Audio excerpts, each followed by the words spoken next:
नमस्कार, बहुत स्वागत है आप सभी का। आप देख रहे हैं आपकी बात छत्तीसगढ़। मैं हूं अभिलाष मिश्रा। बात आज करेंगे नक्सलवाद की, जो लगभग खात्मे की ओर है। 31 मार्च, बस 2 महीने 2.5 महीने का और इंतजार। 31 मार्च को देश से नक्सलवाद खत्म हो जाएगा।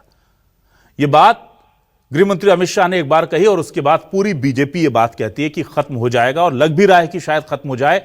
पूरा देश दुआ कर रहा है कि नक्सलवाद से हमें मुक्ति मिल जाए। अब अगर खत्म होता है या हमें दिख रहा है कि हो रहा है, तो इसका श्रेय कौन लेगा? बीजेपी कह रही जाहिर सी बात है हमारे टाइम में खत्म हो रहा है, हमारी रिजीम में खत्म हो रहा है तो हम लेंगे। कांग्रेस कह रही है बेस हमने बनाया, पूरी तैयारी हमने की, प्लेटफॉर्म हमने बनाया, नींव हमने रखी, आपने आकर के बस अपनी नेम प्लेट चिपका दी और क्रेडिट आपको चाहिए।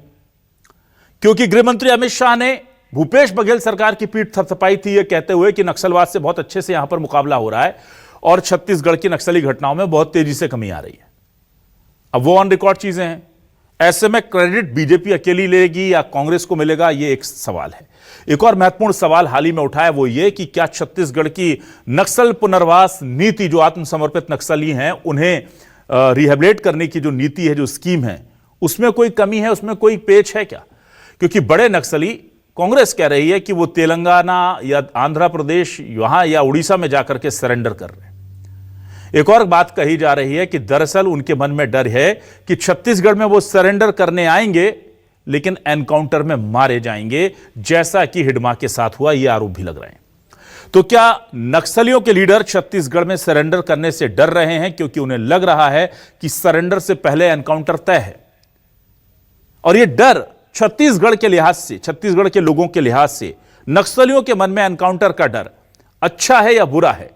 सियासत के लिहाज से तो जो है हम बात कर लेंगे, यह भी बड़ा सवाल है। इन तमाम सवालों के साथ शुरू करते हैं आपकी बात।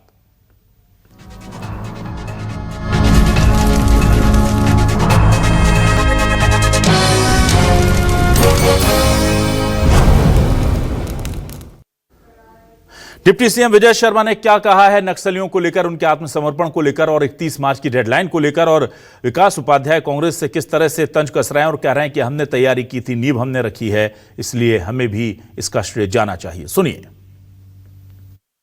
ये छत्तीसगढ़ से बाहर निकलकर भागकर बारसेदेवा और बटालियन 1 के सारे लोग तेलंगाना में ही चले गए थे और वहीं थे। ये काफी लंबे समय से इनका लोकेशन भी वहीं आ रहा था। छत्तीसगढ़ की तरफ से पूरा दबाव था। वहां पर भी सारे कैंप्स हैं, सीआरपीएफ के हैं और अन्य सारे कैंप हैं। उसके बाद इनका मन परिवर्तन हुआ होगा जैसे भी। तो आज मैंने भी पढ़ा है कि औपचारिक तौर पर आज वहां पर ये सरेंडर करने वाले। हमारे यहाँ भी पुनर्वास के लिए उनकी चर्चा थी, लेकिन अब जो भी हो रहा है अच्छा हो रहा है। देश से ये नासूर समाप्त होना चाहिए। जनता पार्टी की सरकार लगातार जब से नक्सली मूवमेंट चल रहा है, नक्सली पुनर्वास पर चर्चा करती है, नक्सलियों को मुख्य धारा में फिर से जोड़ने की बात करती है, लेकिन कोई भी बड़ा नक्सली छत्तीसगढ़ में सरेंडर नहीं कर रहा है। कोई महाराष्ट्र में सरेंडर करता है, कोई मध्य प्रदेश में सरेंडर कर रहा है, कोई तेलंगाना में सरेंडर कर रहा है। नक्सलियों को या उस विचारधारा से जुड़े लोगों को भय है कि उनका एनकाउंटर नहीं कर दिया, कहीं करना दिया जाए छत्तीसगढ़ में, इसलिए वो अलग अलग राज्यों में जाकर सरेंडर कर रहे हैं। क्या भारतीय जनता पार्टी की छत्तीसगढ़ की सरकार उन लोगों में भय पैदा करना चाहती है, या लोगों का जो पुनर्वास के विषय में बात करते हैं उसका विश्वास उन लोगों को नहीं है? तो विश्वास की कमी है या डर ज्यादा है, बड़ा सवाल है। अब इसको लेकर के सियासत तो होगी ही। बीजेपी के प्रदेश अध्यक्ष किरण सिंह देव क्या कह रहे हैं, और उधर कांग्रेस के पीसीसी चीफ जो हैं दीपक बैज, उन्होंने क्या आरोप लगाए हैं, सुनिए। ये बातें तो सारा देश और सारी दुनिया जान रही है कि जो लक्ष्य आदरणीय अमित शाह जी ने आदरणीय प्रधानमंत्री जी के निर्देश पे आह्वान पे जो लक्ष्य निर्धारित किया है आदरणीय गृह मंत्री जी ने, और मार्च 2026 तक उस लक्ष्य की पूर्ति भी होगी। पूरा छत्तीसगढ़ इस बात को जानता है, बस्तर इस बात को जानता है कि जब कांग्रेस की 5 साल सरकार थी तो उन्होंने नक्सली उन्मूलन की दिशा में क्या काम किया है। विकास की दृष्टि से इन्होंने एक लाल ईंट नहीं लगाई 5 साल में। जनता ने इसीलिए तो विदाई की सरकार से कांग्रेस को। देखिए, ये तो 2026 के मार्च 26 के बाद पता चलेगा ये बस्तर के जो, लेकिन फिर भी हम कह रहे हैं कि बस्तर की जनता और हम भी चाहते हैं बस्तर में शांति आना चाहिए, और इसकी शुरुआत कांग्रेस पार्टी ने की है, इसकी नींव कांग्रेस पार्टी ने खड़ा किया कि हम बंद स्कूलों को खोले, हाँ अस्पताल वहां तक पहुंचाए, बिजली पानी सड़क पीडीएस हम वहां तक पहुंचाए, जनता का विकास का काम किए। इसे कहीं न कहीं जनता का भरोसा सरकार पर कायम है, उसी का नतीजा है, कहीं न कहीं आज सफलता मिल रही है। अब सवाल क्या है, सवाल लेकर आ रहे हैं आपके टेलीविजन स्क्रीन पर। यह रहे सवाल आपके टेलीविजन स्क्रीन पर। छत्तीसगढ़ में 3 महीने में खत्म होगा नक्सलवाद, श्रेय के लिए बीजेपी कांग्रेस में फंसा। कांग्रेस बोली हमने विकास के जरिए बनाया आधार, बीजेपी बोली बस्तर में शांति के हम जिम्मेदार। छत्तीसगढ़ में कैसे हो रहा समर्पित नक्सलियों का पुनर्वास, बड़े माओवादियों को क्यों नहीं नीति पर विश्वास। बड़े नक्सल लीडर दूसरे राज्यों में कर रहे सरेंडर, क्या छत्तीसगढ़ में लग रहा एनकाउंटर का डर। यह सबसे बड़ा सवाल। हमारे साथ कुछ खास मेहमान, राजेंद्र तिवारी जी वरिष्ठ पत्रकार हमारे साथ जुड़े हुए हैं और राजेंद्र जी को बहुत अच्छा अनुभव है नक्सल मामले का और उससे जुड़ी हुई बहुत अंदरूनी खबरों का। बहुत स्वागत करेंगे राजेंद्र जी आपका। सुनील चौधरी साहब वरिष्ठ नेता प्रवक्ता हमारे साथ जुड़ गए, बीजेपी से बहुत स्वागत करता हूं आपका भी। और कांग्रेस से वरिष्ठ नेता और प्रवक्ता धनंजय ठाकुर साहब जुड़ गए, धनंजय जी आपका भी स्वागत है। धनंजय जी देखिए, किरण सिंहदेव साहब पूछ रहे हैं कि क्या किया है उन्होंने कांग्रेस ने पिछले 5 सालों में। पर मुझे याद आता है, अगर आपको लगे जायज है मेरी बात तो बताइएगा, कि अमित शाह जी ने रायपुर में इधर ही आकर के कही थी छत्तीसगढ़ में ये बात कि बहुत अच्छा काम कर रही है बघेल सरकार और छत्तीसगढ़ सरकार, और कुछ आंकड़े भी रखे थे जहां 60-70% की कमी दिखाई थी उन्होंने पिछले 5 सालों में। तो गृह मंत्री नंबर 2 पोजीशन बीजेपी के कह रहे हैं कि बहुत अच्छा काम आपने किया था, ऑन रिकॉर्ड वो चीजें उन्होंने कही, और अभी संगठन के नंबर 1 कह रहे हैं कि आपने 5 सालों में कुछ नहीं किया। सच्चाई क्या है? देखिए अभिलाष जी, इससे तो 2 बातें समझ में आती है कि अमित शाह जी के ऊपर में किरण देव सिंह जी को भरोसा नहीं है। अमित शाह जी को अविश्वसनीय मानते हैं किरण देव सिंह जी, ऐसा लगता है। क्योंकि राजनीतिक बयान देना और सरकार के जो काम होते दोनों में अलग है। अमित शाह जी गृह मंत्री थे और वो छत्तीसगढ़ आए थे और छत्तीसगढ़ में आकर उन्होंने हमारी सरकार के नक्सल नीतियों की तारीफ किया था। और कोंडागांव जिला जो अति संवेदनशील नक्सल प्रभावित क्षेत्र था, उसे केंद्र सरकार ने अति संवेदनशील क्षेत्र से बाहर किया था और 68% नक्सली मूवमेंट में कमी आई थी और 80% उस दौरान नक्सली घटनाओं में होने वाली शहादत में कमी आई थी। और 624 गांव बस्तर के वो नक्सल मुक्त हुए थे, लगभग 7 लाख जनता नक्सल मुक्त हो चुके थे। किरण देव सिंह जी हैं, अब इस सरकार की नाकामी पे बेचारे क्या करेंगे, ऐसा उनको झूठ बोलना पड़ेगा। लेकिन उनको अपने भाजपा के नंबर 2 नेता, देश के गृह मंत्री जी पर कम से कम भरोसा करना चाहिए। और अगर भाजपा नेताओं को भरोसा नहीं है अमित शाह जी के ऊपर में, तो जनता कैसे भरोसा करेगी, पहली बात। दूसरी बात, वो कह रहे थे कि 5 साल में एक लाल ईंट विकास के नाम से नहीं लगाए। मेरे सरकार का काम बस्तर की जनता के बीच में है। अभी भाजपा की सरकार है राज्य में और भारतीय जनता पार्टी के नेता हैं किरण देव सिंह जी। अगर वो ये बता देते 2 साल में बस्तर के विकास के लिए, बस्तर के रोजगार के लिए, बस्तर के स्वास्थ्य के लिए, बस्तर के शिक्षा के लिए और बस्तर के जल जंगल जमीन को बचाने के लिए उनकी सरकार ने काम क्या किया है, तो मुझे लगता है प्रदेश की जनता को अच्छा लगता। पर नाकाम सरकार, नाकाम भाजपा के प्रदेश अध्यक्ष, जिनको अपने अमित शाह जी पर भरोसा नहीं है, वो हमारी सरकार के कामों पर कैसे भरोसा करेंगे। ठीक है, चलिए सुनील चौधरी साहब आपके पास आता हूं। सुनील चौधरी साहब, ठीक है क्रेडिट आप ले जाइए, पर ऐसा भी मत कीजिए। अब अमित शाह जी सर्टिफिकेट देके जाते हैं और किरण देव सिंह जी जो हैं, वो सिंहदेव साहब जो हैं, वो एकदम ही नकार देते हैं। अच्छा, ये भी आप कह सकते हैं, मैं आपको आजादी देता हूं कि अमित शाह जी गृह मंत्री थे, वो पूरे देश के लिए जिम्मेदार थे, तो वो अपने कर्तव्य का पालन कर रहे थे। और किरण सिंहदेव जी पार्टी के लिए जिम्मेदार हैं, तो वो अपने ड्यूटी निभा रहे हैं। उन्हें तो हर बात पर कांग्रेस को बुरा ही बोलना है, ऐसा कुछ है क्या? जी राम राम, जय जोहार, जय छत्तीसगढ़ जी। देखिए, नक्सलवाद जिस पर हम लोग लगातार चर्चा कर रहे हैं, और नक्सलवाद छत्तीसगढ़ और देश के लिए बहुत बड़ा नासूर था। और माननीय अमित शाह जी ने एक संकल्प के साथ कि हम 31 मार्च 2026 तक के नक्सलवाद को समाप्त करेंगे, जिस दिन ये घोषणा हुई उस दिन कांग्रेस के नेता कूद कूद करके ये कह रहे थे कि ये कैसे होगा, ये तो संभव नहीं है, ये झूठी घोषणा कर रहे हैं। उसके बाद उसके पहले जब कार्रवाइयां होती थी तो आरोप लगते थे कि फर्जी मुठभेड़ हो रहा है। उसके पहले जब कार्रवाइयां होती थी तो सुरक्षा में लगे जवानों पर और उनके शौर्य पर प्रश्न चिन्ह उठाए जाते थे कि ये गांव वालों को मार रहे हैं। देखिए, कांग्रेस हमेशा प्रश्न चिन्ह उठाती रही है, प्रश्न चिन्ह लगाती रही है। तो कांग्रेस की बात है वो जनता भली भांति समझती है। मेरा एकदम सीधा सा प्रश्न है, माननीय किरण सिंह देव जी ने जो कहा, देखिए किरण सिंह देव जी कह रहे हैं, बहुत स्पष्टता से कह रहे हैं, लेकिन आपने भी प्रश्न उठाया तो मैं कहता हूं कि देखिए पहली क्लास की मार्कशीट जो मिलती है और उसके बाद आप कॉलेज की मार्कशीट लेते हैं, दोनों की पढ़ाई में और दोनों के बहुत सारी चीजों में अंतर होता है। इनको भी मिला है, नहीं बोल रही, चलिए आपको मिला, लेकिन उसका खात्मा कब हो रहा है? माननीय विष्णुदेव साय जी की सरकार आने के बाद हो रहा है। तो किरण सिंह देव जी जो बात कर रहे हैं वो ये है कि आप पहली क्लास के बच्चे का आप कहीं पीजी वालों से कहीं कोई तुलना नहीं हो सकती। और एक बड़ा पॉइंटेड बात है मेरा, पहले झीरम जैसी एक घटना घटी इस प्रदेश के अंदर में और उसको लेकर के कांग्रेस ने बहुत राजनीति की है और बड़ी बड़ी राजनीति की है। माननीय भूपेश बघेल जी कहते थे कि झीरम के सबूत मेरे जेब में है, मेरी जेब में है, 5 साल मुख्यमंत्री रहे, निकल गया। अभी एक नए व्यक्ति आ गए, माननीय इनके वरिष्ठ प्रवक्ता विकास तिवारी जी, वो कांग्रेस के कार्यालय में इतना बड़ा लिफाफा लेकर के और बड़ा बड़ा रील डाल रहे हैं कि ये सबूत मैं जो है वो कांग्रेस के कार्यालय में कांग्रेस के अध्यक्ष जी को सौंपता हूं। ठीक है, तो अब तो सबूत इनके पास आ गए हैं, तो क्या वो सबूत को दीपक बैज जी सार्वजनिक करेंगे क्या?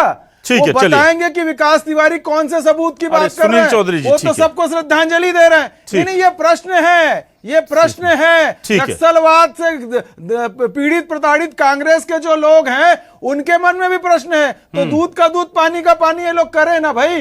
अब बताएं, विकास तिवारी के प्रश्नों का उत्तर दे दें। वो तो लगातार प्रश्न उठा रहे हैं। सुनील जी, सरकार आपकी है, एनआईए आपकी है, क्लोजर रिपोर्ट लगाई थी, एक एप्लीकेशन लगवा करके विकास जी को उठवा लीजिए और उनसे पूछ लीजिए सबूत क्या है। अगर विकास जी का मन नहीं होगा तो क्या आप देश के सामने नहीं लाने देंगे? अगर एक बात बताइए, अगर कोई आम आदमी बोलता मेरे पास सबूत है मैं नहीं दिखाऊंगा तो क्या करते आप? क्या करते आप? उसकी मर्जी पर छोड़ देते? फिर नक्सलियों के पीड़ितों को इंसाफ के लिए लड़ाई नहीं लड़ते आप? क्या सियासी बातें करते हैं आप लोग? मुद्दे को अभी दूसरी तरफ ले जा रहे हैं। मैं राजेंद्र जी के पास बातें नहीं कर रहा अभिलाष जी। और क्या अभिलाष जी, बिल्कुल सियासी बातें नहीं कर रहा हूं। हाँ। उनके पार्टी के प्रवक्ता कह रहे हैं जिम्मेदारी से, कांग्रेस के कार्यालय में जाके कह रहे हैं, बिल्कुल कह रहे हैं। देखिए सरकार जो है विधि सम्मत कार्यवाही कर रही है। हाँ। संस्थाएं विधि सम्मत कार्यवाही कर रही है। संस्थाओं ने कह दिया, क्लोजर रिपोर्ट लगा दी। सुनील चौधरी जी, क्लोजर रिपोर्ट लग गई थी, अब जब सबूत आया है तो क्या सरकार का स्वमेव संज्ञान लेकर के, एनआईए का स्वमेव संज्ञान लेकर के, गृह मंत्रालय का स्वमेव संज्ञान लेकर के फर्ज नहीं बनता कि हम देख लें? संस्था का विषय है। हाँ, बिल्कुल, अगर ऐसा कुछ होगा तो संज्ञान लिया जाएगा, लेकिन कांग्रेस पार्टी के कार्यालय में अगर यदि कोई प्रवक्ता सबूत दे रहा है हाँ, तो उस सबूत को सार्वजनिक किया जाना चाहिए। बिल्कुल किया जाना चाहिए। कांग्रेस के प्रदेश अध्यक्ष बिल्कुल किया जाना चाहिए। प्रवक्ता है, वरिष्ठ प्रवक्ता है, ठीक है, क्या दिए हैं आपको? छत्तीसगढ़ की जनता भी जानना चाहती है कि क्या दे दिए। वो तो भूपेश बघेल जी के जेब में भी रखा हुआ था ना। देखिए सुनील जी, आप भी जानते हैं, वो तो भूपेश बघेल जी के जेब में था, 5 साल नहीं निकाल पाए। बताए ना, ये भ्रमित वो नहीं निकाल पाए। ये भ्रमित क्यों करते हैं? ना सुनील जी, वो नहीं निकाल पाए, वो नहीं निकाल पाए। अरे सुनील जी रुक जाइए, अरे सुनील जी रुक जाइए, हमने तो सारे लाभ कुछ नहीं किया। आपने क्लोजर रिपोर्ट लगाई, क्या बात कर रहे हैं? वो निकाल नहीं पाया, आप निकलवा नहीं पाए। तमाशा चल रहा है झीरम घाटी पर। शहीदों के परिजनों से जाकर पूछो, वो क्या समझते नहीं है क्या? मैं राजेंद्र तिवारी जी के पास आ जाता हूं। राजेंद्र तिवारी जी आपके पास आते हैं, मुद्दे पर लौटते हैं वापस। मेरा सीधा सवाल है राजेंद्र तिवारी जी, जो आरोप लग रहे हैं कि छत्तीसगढ़ के बड़े नक्सल लीडर दूसरे राज्यों में जा रहे हैं इस डर से कि कहीं उनका हिडमा की तरह एनकाउंटर ना कर दिया जाए, क्योंकि हिडमा की मृत्यु पर भी, एनकाउंटर पर भी आरोप लगे थे कि उसे पहले गिरफ्तार किया था, बाद में उसका एनकाउंटर किया और वो सरेंडर करना चाहता था। ये आरोप लग रहे हैं, इसमें कितना दम है? आप अंदरूनी इलाकों में बहुत पैनी पैठ है आपकी, मैं जानता हूं, जरा दर्शकों को बताएं। नहीं, देखिए, जो आरोप लगे थे उनकी बात जो है वहां तक तो जाना ठीक नहीं है और दलगत राजनीति में भी पढ़ना मेरा उचित नहीं है। लेकिन ये सही है कि यहाँ के जो बड़े नक्सली नेता हैं वो पड़ोस के राज्यों में, विशेष रूप से तेलंगाना में और आंध्र प्रदेश में सरेंडर करना चाह रहे थे। और उसकी वजह थी कि छत्तीसगढ़ में पुलिस का दबाव था और पुलिस किसी भी स्थिति में अब उनको छोड़ना नहीं चाहती थी, क्योंकि गृह मंत्री जी ने उनको अल्टीमेटम दिया था। बस्तर रेंज के पुलिस महानिरीक्षक द्वारा अल्टीमेटम दिया गया था और ये कहा गया था कि ये स्थिति के पहले वो सरेंडर कर दें और उसके बाद जो भी कार्रवाई होगी उसके लिए वो पूरी तरह से नक्सली नेता ही जिम्मेदार माने जाएंगे। और इस प्रकार वो फिर बस्तर में उनके रास्ते बंद हो गए। विशेष रूप से कर्रा गुट्टा जो पहाड़ी थी उस पर जो ऑपरेशन चला था, उस ऑपरेशन से ले देकर वो बारसे, देवा और हिड़बा वहां से बचकर निकले थे। और जब फिर वो जहां मौका मिलता तो बस्तर पुलिस छोड़ती नहीं। और वहां पर भी जो हिड़बा सरेंडर करना चाह रहा था, लेकिन वो इलाज के बहाने या जिस बहाने गया था वो मारा ही गया। लेकिन मैं यहाँ जो अभी ये चर्चा सुन रहा था, मैं ये कहना चाहूंगा कि पिछड़ेपन की वजह से नक्सलवाद बस्तर में पनपा था।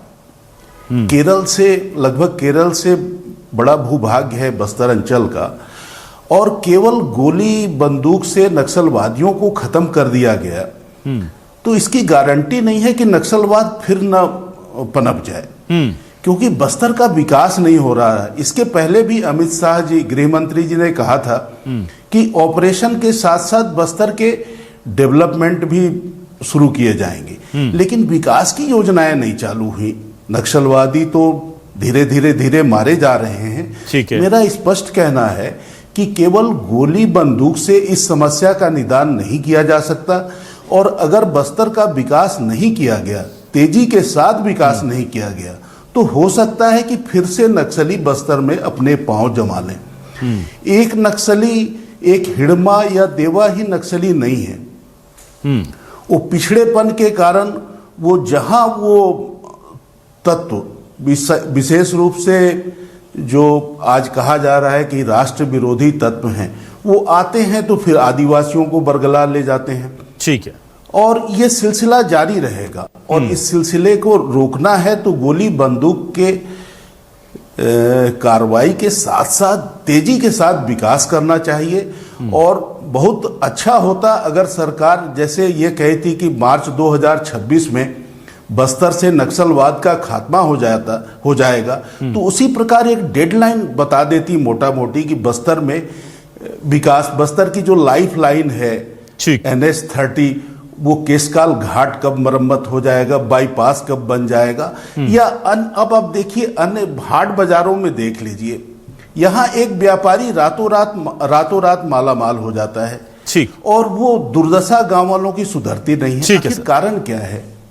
लूट तो वहां भी, हाट बाजारों में भी मची हुई है। ठीक है सर, चलिए मैं कोई इंसाफ मिलता नहीं। ठीक है, मैं धनंजय जी वापस आता हूं। धनंजय जी, चूंकि देखिए छत्तीसगढ़ ने सबसे ज्यादा पे किया है, हमने उसकी कीमत चुकाई है, और कांग्रेस ने तो मैं कहूंगा कि और ज्यादा चुकाई है, क्योंकि आपकी पूरी लीडरशिप गई थी। ऐसे में अगर इन दुर्दांत नक्सलियों के मन में एनकाउंटर का डर छत्तीसगढ़ फोर्सेज या पुलिस के वजह से बन भी रहा है, तो क्या आम छत्तीसगढ़ के नाते पूछ रहा हूं मैं, विपक्ष के नाते नहीं पूछ रहा हूं इस सवाल, तो क्या इससे छत्तीसगढ़ की जनता को दुखी होना चाहिए कि हमारी फोर्सेस का डर है? अरे हम लोग दशकों तक वहां नहीं जा पाते थे अंदर, हमारे शिक्षक जाते थे तो गोली मार दी जाती थी, गाड़ियों को आईडी से उड़ा दिया जाता था, छोटे छोटे बच्चों के चिथड़े में उड़े हुए शव हमने देखे हैं, पैर पड़ गया आईडी पे उड़ गए। तो अगर अब नक्सलियों के मन में थोड़ा बहुत डर आ भी रहा है, तो क्या हमें उनसे हमदर्दी रखनी चाहिए? ऐसे नक्सलियों से छत्तीसगढ़ के जनमानस की क्या बात हो सकती है? आप बेहतर समझते हैं मुझसे, मैं तो केवल छत्तीसगढ़ से प्यार करता हूं, आप तो छत्तीसगढ़ माटी के पुत्र हैं। तो आप मुझे बताइए, छत्तीसगढ़िया होने के नाते अगर ये डर है भी, तो इस पर हमें क्या शर्मिंदा होना चाहिए या डरना चाहिए? आपको लगता है ठीक यार, सबसे ज्यादा दुख हमने सहा है, तो हमारी तरफ से तो सबसे करारा प्रहार होगा ना, उन पर डर होना चाहिए? देखिए बिलास जी, आपने बहुत बढ़िया सवाल उठाया है। मैं छत्तीसगढ़ के माटी पुत्र होने के नाते और भारत के एक जिम्मेदार नागरिक होने के नाते मैं ये बात को स्वीकार करता हूं कि हमारे फोर्स, हमारे सुरक्षा के अधिकारी और हमारे पुलिस की और हमारे भारत के संविधान का खौफ हर उस व्यक्ति के ऊपर होना चाहिए, चाहे वो नक्सली हो, चाहे आतंकवादी हो, चाहे धार्मिक हिंसा करने वाले हो, या दंगा करने की सोच रखने वाले हो, या मॉब लिंचिंग करने वाले हो, या लोगों को ताकत का भय या हथियार का भय दिखाता है, हर उस व्यक्ति के ऊपर भारत के संविधान का खौफ होना चाहिए। और ये करने की जिम्मेदारी तमाम सरकारों की है। लेकिन सरकार में बैठे लोग ही इस प्रकार से हिंसक गतिविधियों के सोच रखने वालों को संरक्षण देंगे। जिस प्रकार से आए दिन खबरें आती है कि फलाना राज्य में एक दलित व्यक्ति को मार दिया गया मॉब लिंचिंग के द्वारा, फलाना राज्य में आतंकवादी घुसकर हमारे भारत के नागरिकों की हत्या कर दी, फलाने नक्सली ने हमारे नागरिक की हत्या कर दी, ठीक है, फलाने पार्टी के लोगों ने मिलकर मॉब लिंचिंग कर दिया, तो यह सरकार में बैठे लोगों के संरक्षण के कारण होता है, पहली बात। दूसरी बात, इन्होंने कहा कि 2026 डेडलाइन होने से कांग्रेस को तकलीफ हो रहा है। अरे केंद्रीय गृह मंत्री दावा करते हैं कि मार्च 2026 में नक्सलवाद खत्म हो जाएगा, और राज्य के गृह मंत्री कहते हैं कि मार्च 2026 में सशस्त्र नक्सलवाद खत्म होगा, लेकिन नक्सलवाद की विचारधारा बची रहेगी। तो दोनों के बीच मतभेद है, ठीक है, नक्सलवाद और सशस्त्र नक्सलवाद, तो ये पहले तय कर ले।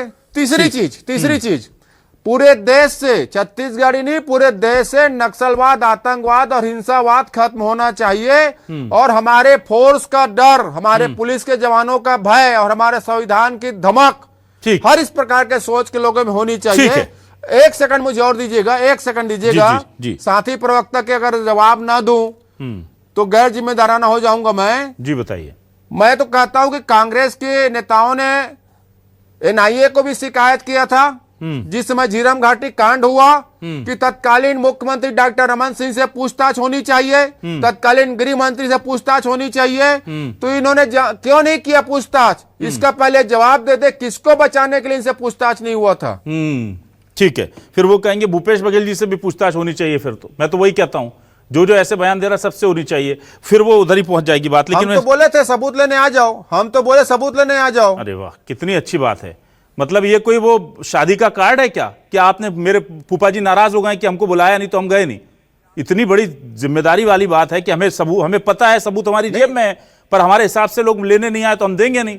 मतलब क्या बात करते हो आप? कितनी गंभीर विषय को कितना छोटी दलीलें आप लोग देते हो। चाहे सुनील जी हो बीजेपी से या आप हो कांग्रेस भी, इस मामले पर बहुत आप लोगों ने बहुत ही गैर गंभीर जवाब दिए हैं। खैर, मैं सुनील जी के पास आता हूं। सुनील जी, देखिए, एनकाउंटर का डर होना अपनी जगह ठीक है, लेकिन जो दावा हमारी सरकार करती है, रेड कारपेट बिछाकर हम स्वागत करते हैं, तो ऐसे में हमारी नक्सल पुनर्वास नीति पर सवाल खड़े होते हैं। हिडमा के मामले में यह कहा जा रहा है, बार से देवा के बारे में कहा जा रहा है, और इसके अलावा बहुत सारे नक्सली ऐसे हैं जिनके बारे में कहा जा रहा है कि वो छत्तीसगढ़ में सरेंडर करना पसंद नहीं करते। दो ही रीजन हो सकते हैं भाई। अगर आप खुद सोचिए कि कोई नक्सली होगा, वो सरेंडर करने के लिए कहां जाएगा? जहां उसे सुरक्षा मिलेगी और बेहतर पुनर्वास नीति मिलेगी।